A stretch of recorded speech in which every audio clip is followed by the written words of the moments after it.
Bismillahirrahmanirrahim. Alhamdulillahi nahmaduhu wa nasta'inuhu wa nastaghfiruh wa na'udzu billahi min syururi anfusina wa min sayyiati a'malina. May yahdihillahu fala mudilla lahu wa may yudlil fala hadiya lahu. Wa asyhadu an la ilaha illallah wahdahu la syarika lah wa asyhadu anna Muhammadan 'abduhu wa rasuluhu sallallahu alaihi wa ala alihi wa ashabihi ajma'in, amma ba'd. Ayol ikhwah, insyaallah ta'ala pada pagi hari ini, Sabtu pagi di pekan ini, insyaallah ta'ala kita akan nakhtimu hadzal kitab, akan menghatamkan buku ini. Fa insyaallah ta'ala pada pertemuan yang berikutnya akan kita ganti dengan buku yang lain, lebih kurang tebalnya 130 halaman yang berkaitan dengan hadis-hadis atau arba'un hadisan fil wudu, yang berkaitan dengan wudu dan juga penjelasannya. Adapun buku ini insyaallah ta'ala akan kita hatamkan di pagi hari ini, tinggal beberapa halaman lagi. Kita masuk ke keterangan yang disebutkan di poin ke-7 terakhir, poin ke-6, berkaitan kemarin yang pada poin ke-4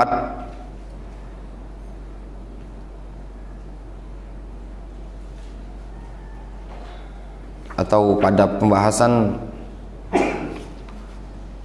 Abdullah ibn Yazid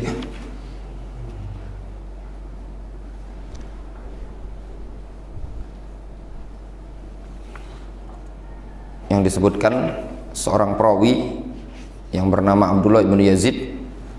Beliau adalah sahabi.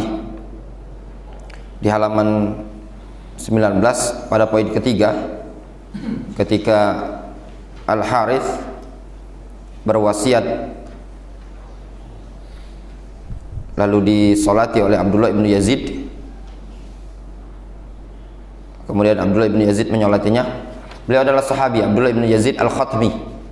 Abdullah ibn Yazid Al-Khatmi disebutkan oleh Imam Az-Zahabi dalam Syiar A'lamin Nubala, beliau sahabi, bukan tabi'in.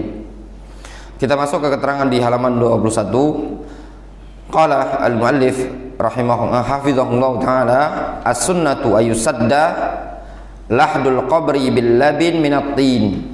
Perkara yang disunnahkan adalah menutup lahat kuburan, lubang kuburan, lahat itu tadi disunnahkan untuk ditutup dengan labin minatin. Labin itu tanah keras yang dicetak seperti batu bata.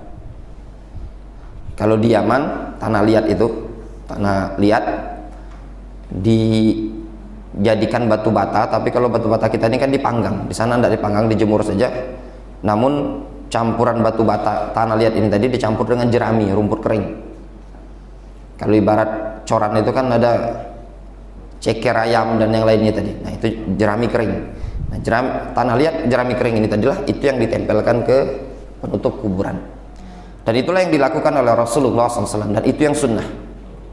Bukan papan, bukan batu. Kalau mau bilang afdol, apakah boleh dengan papan? Boleh dengan batu, karena sebagian ada dengan batu yang tipis-tipis yang sudah dicor.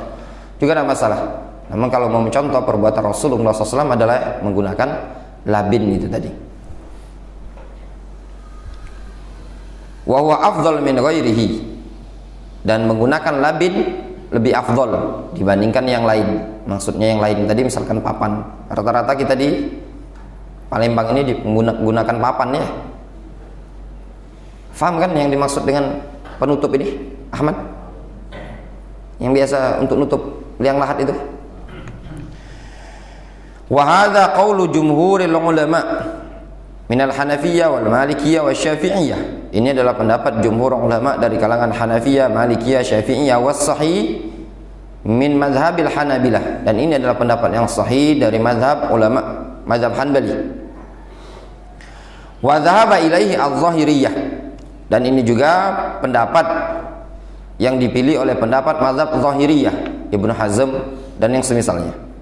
Wastadallu, mereka berdalil bi anna Sa'ad ibn Abi Waqqas radhiyallahu anhu fi maradhihi alladhi halaka fihi, bahwasannya Sa'ad ibn Abi Waqqas ketika beliau berada pada sakit yang membawa kepada kematian beliau, qala, Sa'ad bin Abi Waqqas pernah mengatakan, ilhadu li lahdan, kata Sa'ad, buatkan aku atau galikan untukku lahad. Lahad itu yang di samping, sisi samping. Kalau yang di tengah namanya asyak. Wansibu alayya labin nasban, kata Sa'ad ibn Abi Waqqas, wansibu alayya allabin nasban, dan tutup ya lahadku tadi dengan labin, dengan tanah liat tadi. Kama suni'a bi Rasulillahi sallallahu alaihi wasallam, sebagaimana yang dilakukan oleh Rasulullah sallallahu alaihi wasallam, sebagaimana yang diperlakukan pada jasadnya Rasulullah sallallahu alaihi wasallam. Rawahu Muslim. Hadis riwayat Muslim. Sisi pendalilnya pada ucapan Jabir atau ucapan Sa'ad bin Abi Waqqas, Sa'ad menyatakan kama suni'a bi Rasulillahi sallallahu alaihi wasallam, sebagaimana yang dilakukan pada Nabi kita Muhammad sallallahu alaihi wasallam. Wattafaqal fuqaha rahimahumullah, para ahli fikih sepakat ala annal furaj allati bainal labin tusaddu bi qita'il labin awil hashish awit tin. Para ahli fikih sepakat bahwasanya al-furaj, celah-celah di sisi penutup tadi ya, kan ada celah, maka ditutup dengan potongan-potongan bata tadi, atau hashish, rumput, awitin, atau tanah liat. Biasanya di masyarakat kita tempelkan tanah liat yang bekas kuburan itu tadi lah, ya enggak? Sambungan-sambungan tutupan itu disepakati oleh para ulama ditutup. Apa fungsinya?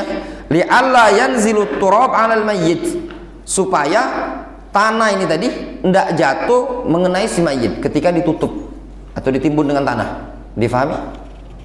Jadi jangan heran ketika ngelihat kok ditutup, sudah ditutup dengan papan, ditutupi lagi pecah apa namanya aja, ngenat keramik ya, nah itu tadi, nah ditempeli. Itu memang dianjurkan oleh para ulama dengan kesepakatan para ulama. Dalilnya li hadits Abi Hurairah radhiyallahu anhu wa fihi, pada hadis Abu Hurairah padanya terdapat lafaz, ini hadis panjang, ketika itu Rasul menjelaskan berkaitan dengan kota Al-Haram, itu Mekah dan Madinah. Ketika Rasul menyebutkan kota tersebut, Rasul menyebutkan la yuhtala khulaha, tanaman-tanaman tidak boleh dicabut, wala yunaffar saiduha, hewan buruan tidak boleh dikejar, wala yu'tawad syaukatuha, hewan tanaman-tanaman berduri jangan dicabut. Kemudian Al-Abbas langsung berkomentar, qala Al-Abbas ya Rasulullah ilal idkhir, kecuali idkhir ya Rasulullah, maksudnya kasih pengecualian. Al-idkhir, idkhir ini tanaman, katanya baunya agak wangi, biasa kadang dipakai oleh mereka sebagaimana yang disebutkan di hadis ini, lisaqatina wa kuburina, kasih pengecualian ya Rasulullah, mohon idkhir untuk saqatina. Saqa itu untuk dijadikan untuk pandai-pandai besi, tukang-tukang masak emas.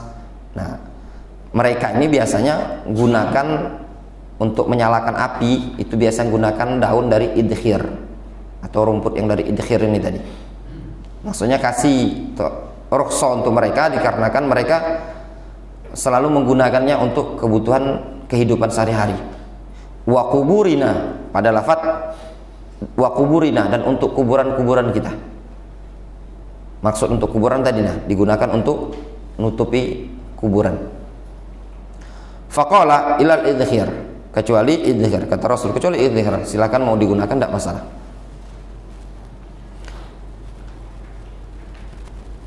Sebagaimana dulu Mus'ab bin Umair juga pernah ditutupi ya kakinya dengan idkhir. Ketika beliau tewas, beliau mau dikafani, ternyata kain kafan itu kalau ditutupkan ke atas bagian kepala, kaki terbuka. Kalau ditutupkan bagian kaki, lalu kepala terbuka. Lalu bagian kaki ditutup dengan idkhir. Difahami? Intinya nutupkan jenazah tadi dengan penutup papan atau yang sejenisnya tadi, itu memang ada dari Nabi alaihi salatu wassalam. Kemudian summa ba'da saffil labain 'ala al-lahdi yabda'u ad-dafan wa yustahab liman 'inda al-qabr hasu turab min kulli hadirin thalatha hasayat biyadaihi jami'an min qibali ra'sil mayyit. Kemudian setelah nyusun tanah tadi, susun di batu bata tadi atau papan atau coran. Terkadang anak pernah lihat di sebagian kuburan kadang ada coran pipit tipis itu ya Pak ya, ada coran tipis, kadang papan. Nah, sudah disusun. Kalau sudah selesai ini kan nak nutup kan, nutup dengan tanah. Kemudian setelah disusun papan tadi pada lahatnya, yubda ad-dafnu, maka dimulailah penimbunan, maksudnya ditutup dengan tanah. Wa yustahabbu, nah kemudian disunnahkan liman indal qabr, bagi orang yang ada di sisi kuburan tadi, yang ikut menyaksikan penanaman ini tadi, hasu turab, untuk mengambil tanah itu tadi, kepalan-kepalan tanah tadi, min kulli hadirin salasa hasayat, ngambil 3 cakupan telapak tangan ya, dengan kedua tangannya tadi, dilemparkan dari arah kepala si mayit. Tergambar ya, anggaplah di sini kepala si mayit, ini kaki. Nah, dia ambil tanah tadi dengan kedua tangannya di kepal-kepal ya, cuman diperhatikan ya, jangan asal lempar. Yang di bawah tuh masih banyak, kadang ada duo dia lagi ngerapikan ya, lempar-lemparkan ke kepala ya sedikit Pak, bukan kalau nak di kepalanya sebesar itu tadi, cukup dicekal sedikit itu tadi, lemparkan 3 kali, ambil lagi, lemparkan, ambil lagi, lemparkan, sudah. Bagi yang ada di sekitar kuburan tadi. Adapun yang di ujung, yang kadang ada yang nunggu-nunggu itu kan, ada yang agak jauh kan, itu tidak perlu. Bagi yang dekat.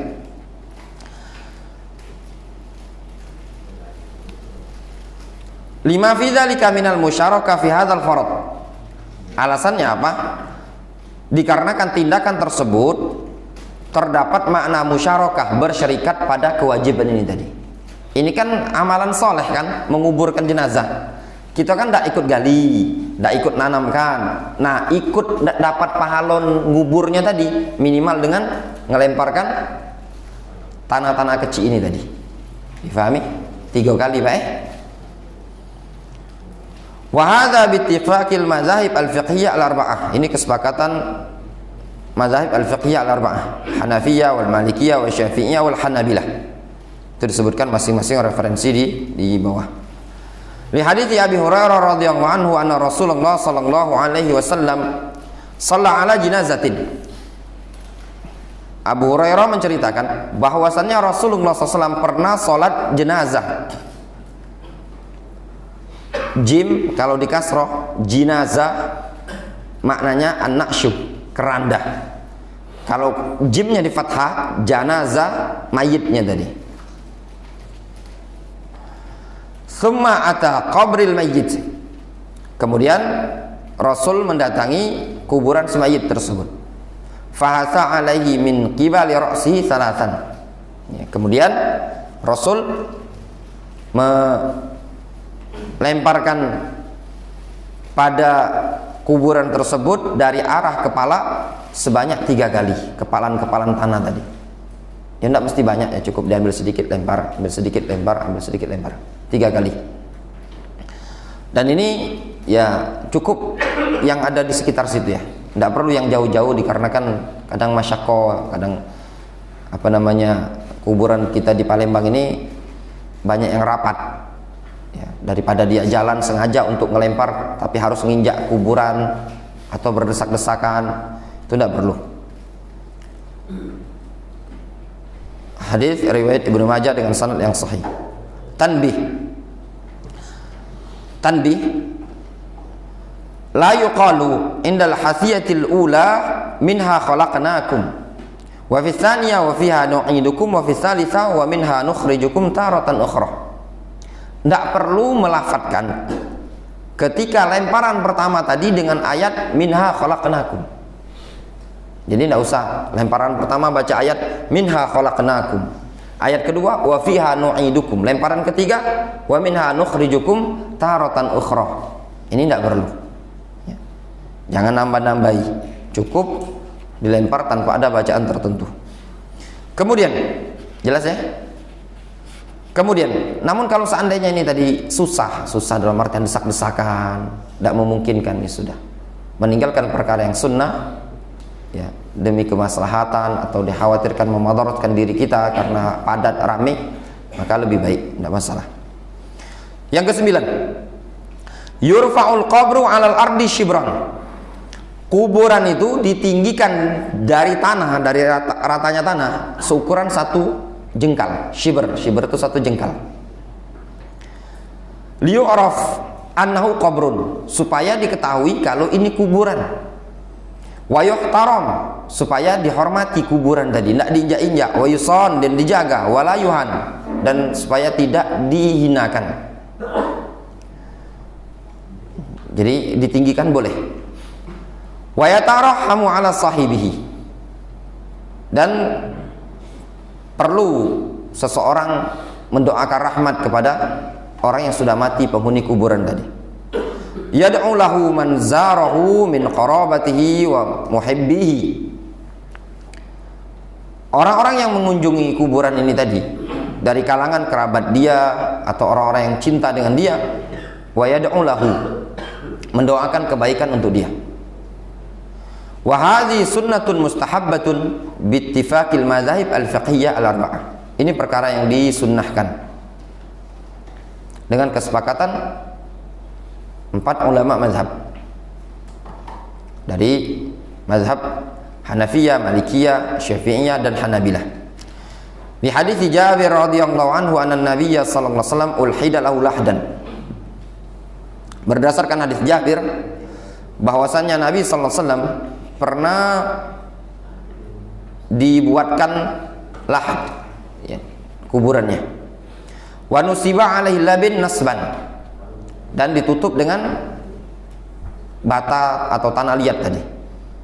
Wa rufi'a qabruhu minal ardi nahwan min shibrin. Kata Jabir, kuburan Rasul itu, kuburan Rasul ditinggikan ukuran satu jengkal. Jadi itu memang kuburannya Rasul. Ketika para sahabat mengubur Rasul, kemudian sisanya tadi meninggi kuburan sekitar satu jengkal. Hadis Hasan rawahu Ibnu Hibban wal Baihaqi. Riwayat Ibnu Hibban dan Al Baihaqi.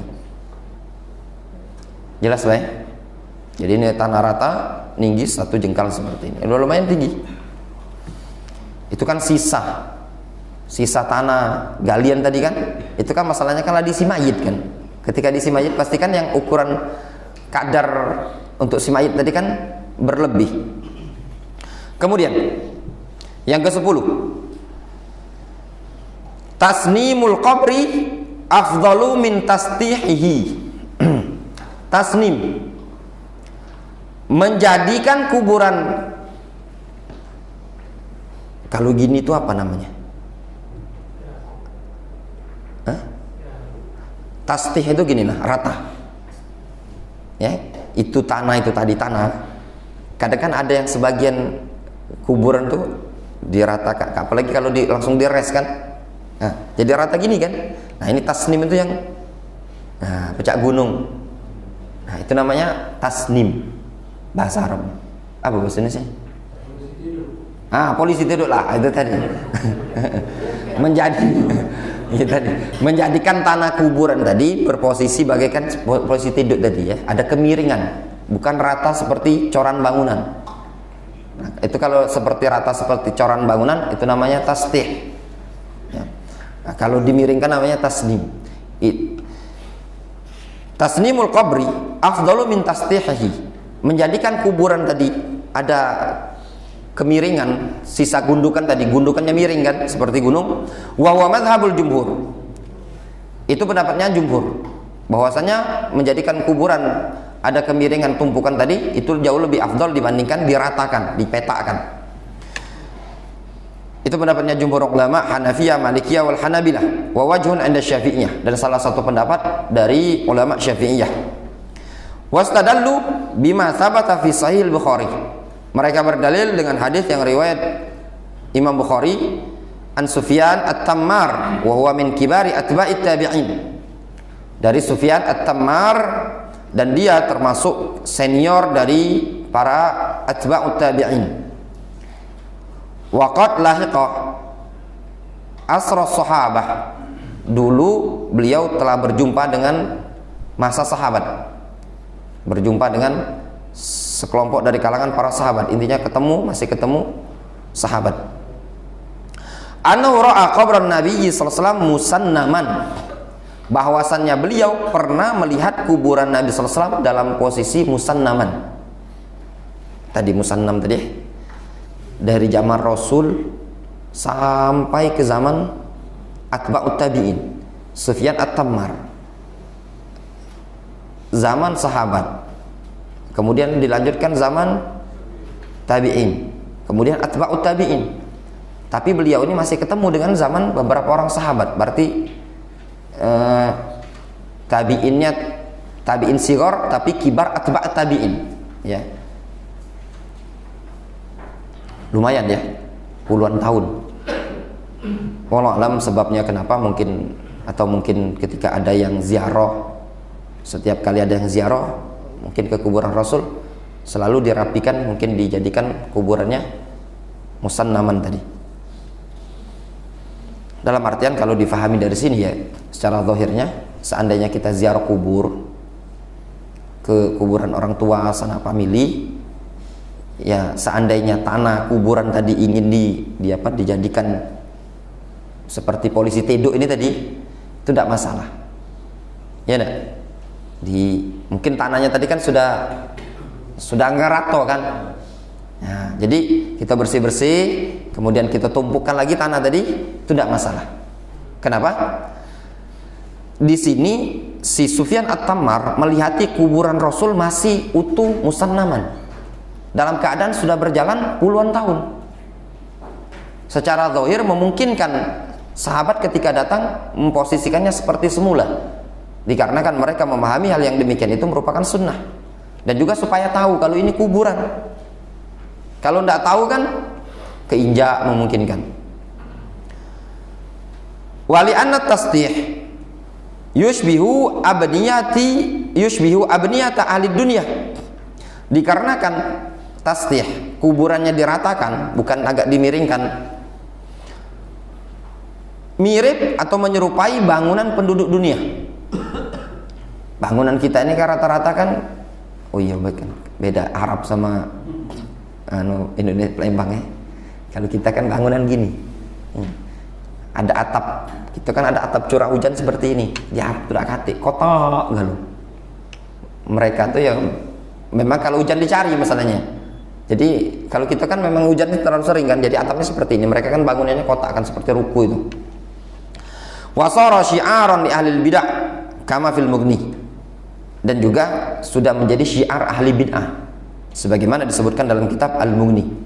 Ya, antum lihat kuburan-kuburan ahli bid'ah ya, yang ditokohkan, ya mereka kan biasanya kalau sudah dikubur, mereka berjalan waktu kan dicor rata kan, tidak ada lagi sisa tanah itu miring seperti kerucut kan, bukan, tapi kan dia rata jadi coran. Kemudian yang ke-11, yustahabu ayyuj'ala ala qabril mayyit alamatun syakhisah min hajarin aw khashabatin aw udin aw nahwi dzalik. Disunnahkan agar dibuatkan tanda pada kuburan si mayit tersebut berupa batu atau papan atau kayu dan yang semisalnya. Puji kita ciri kuburan ya, bahasa Arabnya alamah, tanda, bahasa kitanya ciri. Wa hadza madzhab Syafi'iyah, dan ini pendapat ulama Syafi'iyah, wa huwa riwayatun fi madzhabil Hanafilah, dan ini juga salah satu pendapat, salah satu riwayat dari mazhab Hanabilah, wa huwa rajih, dan itu pendapat yang rajih, boleh. Wa rajjahu minal ulama al-mu'asirin Ibnu Utsaimin wal Albani, ini pendapat yang dikuatkan oleh para ulama zaman sekarang seperti Syekh Ibnu Utsaimin dan Syekh Al-Albani rahimahullahu taala. Wal lajnah ad-daimah biriasa Syekh Ibnu Baz, dan juga fatwa al-lajnah daimah dengan ketua dari Syekh bin Baz rahmatullahi alal jami'. Jadi diperbolehkannya ada tanda ditaruh. Wastadullu bi haditsil Mutallib ibni Abi Wadi'ah, Ibnu Abi Wada'ah. Mereka berdalil dengan hadis Al-Mutallib Ibnu Abi Wada'ah atau Wadi'ah radhiyallahu anhu qala lamma mata Utsman ibnu Maz'un, tatkala Utsman ibnu Maz'un, ini sahabat, kalau tidak salah beliau tewas kena penyakit taun, seingat anak ya, Utsman ibnu Maz'un kalau tidak salah kena termasuk yang kena taun amwas, tapi agak samar-samar. Ukhrija bi janazatihi, tapi nampaknya bukan ya, Nu'man, enggak, si Nu'man bin Bashir yang kena taun. Utsman ibnu Maz'un ukhrija bi janazatihi fadufina, ketika mati Utsman ibnu Maz'un lalu dikeluarkan jenazahnya untuk dikubur, fadufina, kemudian dikubur. Fa'amaran Nabi sallallahu alaihi wasallam rajulan ayatiyahu bihajarin, lalu Rasul memerintahkan seseorang agar membawa batu. Jadi ketika Utsman ibnu Maz'un tadi ingin dikubur ya, Rasul memerintahkan seseorang agar bawa batu. Falam yastati hamlahu, namun orang ini tadi tidak mampu bawa batu tadi. Faqama ilayya Rasulullah sallallahu alaihi wasallam wa hasara ala dhira'ihi, lalu Rasulullah sallallahu alaihi wasallam bangkit menuju batu tersebut, wa hasara ala dhira'ihi, lalu digotong sama Rasul seperti ini. Tergambar lah ya, mungkin berat ya. Akhirnya tidak bisa dia membawanya, kemudian Rasul yang ngangkatnya langsung membawanya. Faqala al-Mutallib, berkata al-Mutallib Ibnu Abi Wadi'ah, qala alladhi yukhbiruni dzalik, telah berkata kepadaku orang yang memberitakan kepadaku akan hal tersebut, an Rasulillah SAW, dari Rasulullah SAW. Qala, dia mengatakan, ka'anni anzuru ila bayadhi dhira'i Rasulillah SAW hina hasara anhuma thumma hamalaha fawada'aha inda ra'sihi. Kuatnya Rasul, kata laki-laki ini tadi, seakan-akan aku melihat putihnya kedua dhira', kedua tangannya Rasul ya, ketika beliau mengangkat batu tersebut, summa hamalaha, kemudian dibawa sama Rasul, fawadha'a inda ra'si, diletakkan di kepala. Nah, itu tadi tergambar ya, ada batu digotong gini dengan kedua lengan, kemudian ditaruhkan di kepala. Wa qala,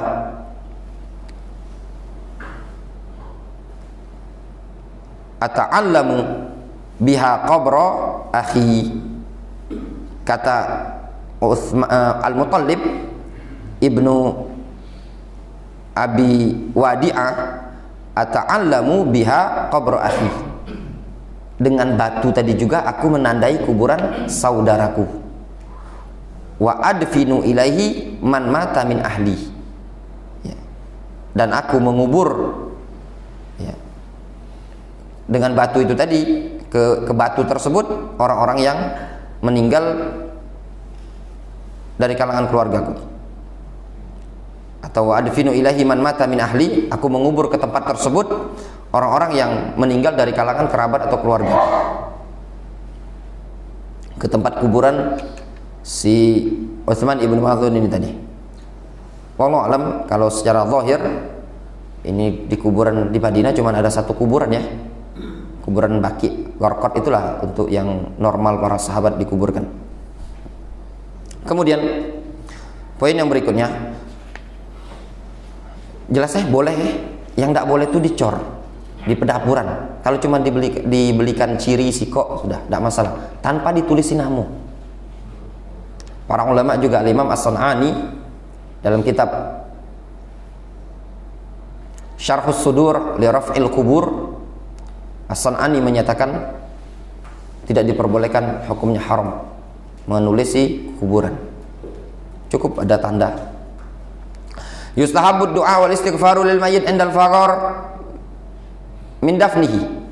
Disunnahkan berdoa dan memintakan ampunan untuk si mayit tadi ketika selesai dikuburkan. Wa huwa mazhabul jumhur nassu 'alal Hanafiyah wa Syafi'iyah wal Hanabilah. Itu pendapatnya jumhur ulama, sebagaimana yang ditegaskan oleh Hanafiyah, Syafi'iyah dan Hanabilah. Wa ikhtarahu minal ulama al-mu'asirin. Ini pendapat yang dipilih oleh sekelompok ulama mu'asirin, Ibnu Utsaimin wal Albani wal Wadi'i wal Lajnah ad-Daimah bi ri'asah Syekh bin Baz. Itu pendapat Syekh Ibnu Utsaimin, pendapat Syekh Al-Albani, Syekh Muqbil Ibnu Hadi Al-Wadi'i dan Al-Lajnah Daimah. Mereka menyatakan disunnahkan mendoakan dan juga memintakan ampun untuk si mayit, namun tanpa berdoa berjamaah, dikarenakan tidak dinukilkan oleh Nabi SAW melakukan doa berjamaah. Namun mungkin bisa jadi yang dilakukan oleh masyarakat tadi adalah salah dalam memahami sebagaimana yang dilakukan oleh Nabi SAW.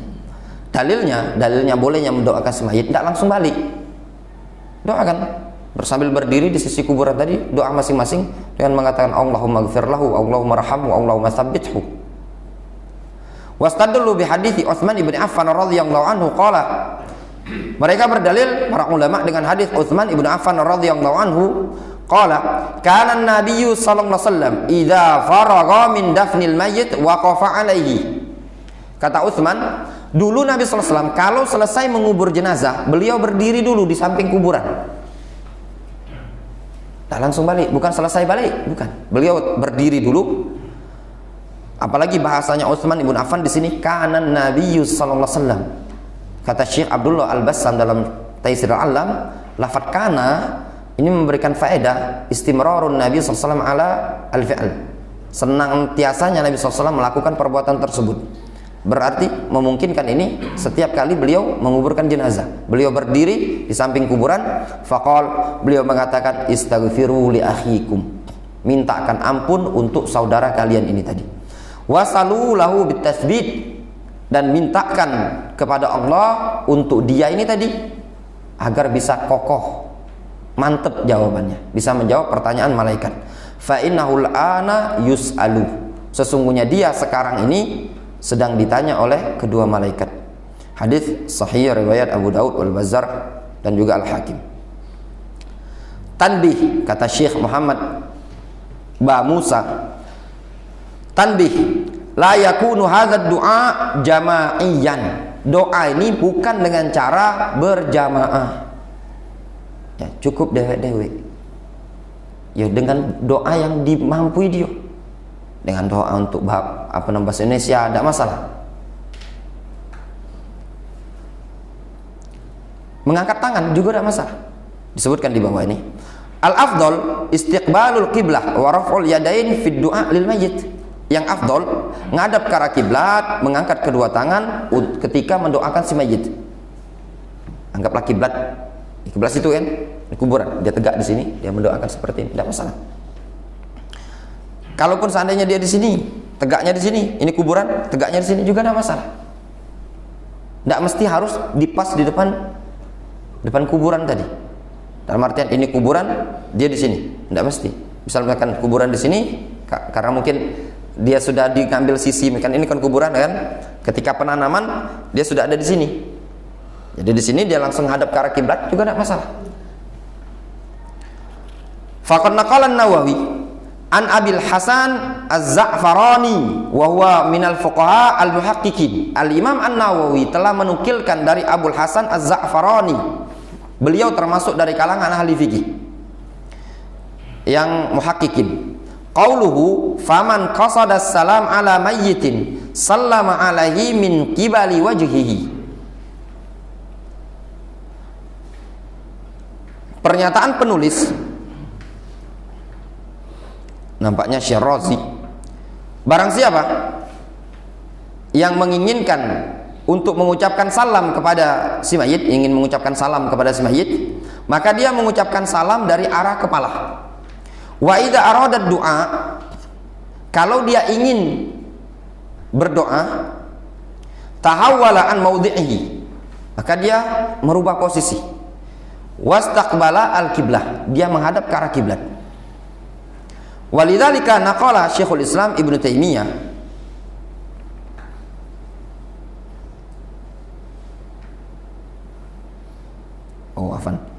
ini ucapan Abil Hasan Az-Za'farani, bukan ucapan Syirazi. Nukilan saja disebutkan dalam kitab Majmu' Syarhul Muhadzab yang disyarah Nawawi, karya Syirazi, Al-Muhadzab yang disyarah Nawawi, yaitu dengan judul Al-Majmu' Syarhul Muhadzab. An-Nawawi menukilkan dari Abil Husain Az-Za'farani qaulahu, menukilkan ucapan Abul Hasan Az-Za'farani tadi yang dinukilkan oleh Imam An-Nawawi. Kata Abul Hasan Az-Za'farani, barang siapa yang sengaja untuk mengucapkan salam kepada si mayit, kemudian hendaknya dia mengucapkan salam dari arah kepala.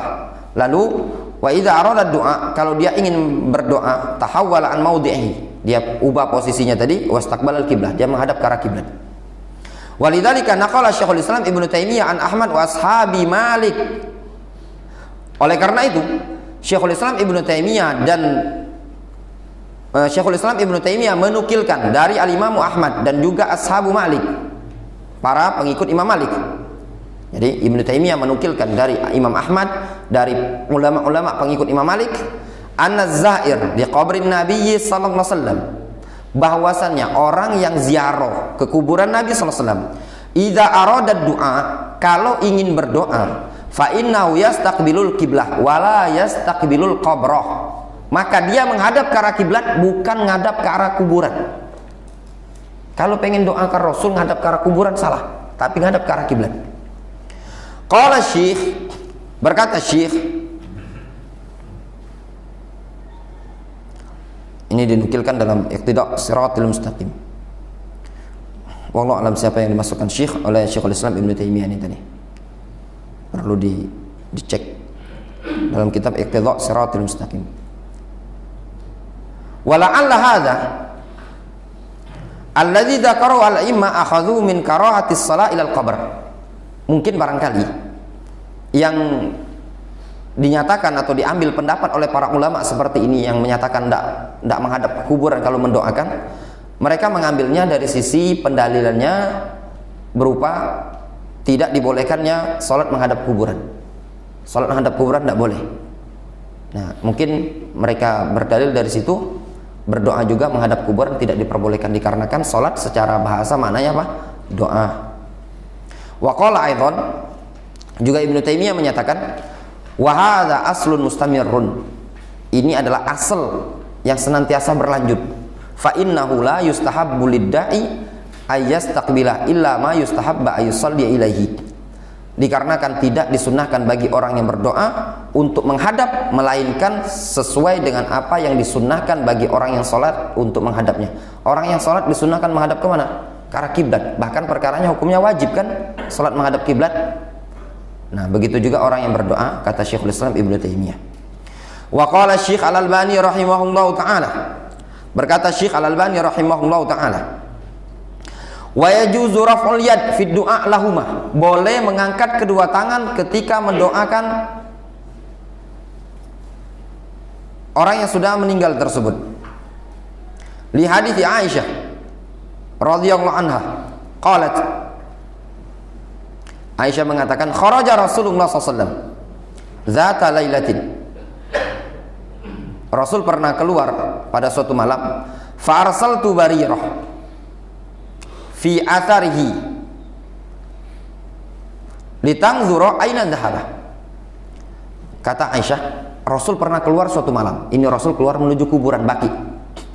Kata Aisyah, aku pun mengirim barirah, nyuruh barirah untuk ngikuti jejaknya Rasul. Ya, maklumlah istri ya khawatir terhadap suami, suruh ikuti Rasul. Supaya Barirah melihat, Barirah ini pelayan, melihat kemana perginya Rasul. Qalat, Aisyah menceritakan, fasalaka nahwa Baqi'il Gharqad, Ternyata Rasul berjalan menuju Baqi al-Gharqad, kuburan Baqi. Fawaqafa fi adnal Baqiyah. Lalu Rasul berdiri di tengah-tengah kuburan Baqi. Tsumma rafa'a yadayhi. Lalu beliau mengangkat kedua tangan beliau. Tsumman sarafah, kemudian beliau pergi. Farja'at ilayya Barirah. Lalu Barirah datang kepadaku. Fa akhbaratni. Lalu Barirah menyampaikan kepadaku. Ini Barirah menceritakan tadi afan. Qalat kembali ke Barirah ya. Falakas nahwal Baqi al-Gharqad. Nampaknya Barirah yang menceritakan Rasul berjalan menuju Baqi al-Gharqad, kemudian berdiri, kata Barirah, berdiri di tengah-tengah kuburan, kemudian mengangkat kedua tangan, kemudian pergi. Faraja'at ilayya Barirah. Barirah kembali kepadaku, fa akhbaratni. Lalu Barirah menyampaikan kepadaku, falamma asbahtu sa'altuhu. Tatkala di pagi hari aku bertanya kepada Rasul, kata Aisyah. Faqultu ya Rasulullah. Aisyah mengatakan, ya Rasulullah, aina kharajta al-lailah? Kemana engkau keluar semalam? Qala, Rasul menyatakan, bu'ithu ila ahlil Baqi' li usalli alaihim. Aku terdorong untuk mendatangi kuburan Baqi', ya, untuk mendoakan mereka. Akhrajahu Ahmad, hadis diriwayatkan oleh Imam Ahmad. Jadi Rasul berdiri di Baqi' untuk mendoakan. Disebutkan oleh para ulama ketika menjelaskan ini merupakan doa terakhir Rasul untuk ahlul Baqi', dikarenakan tidak lama dari sini beliau itu sakit, meninggal. Ini kejadian setelah pulang beliau dari Hajjatul Wada. Setelah balik beberapa saat beliau mengunjungi kuburan Baqi', kemudian tidak lama dari situ beliau sakit. Kata para ulama, ka'annahu, nampaknya Rasul SAW ingin berpesan atau meninggalkan wasiat kepada ahlul Baqi'.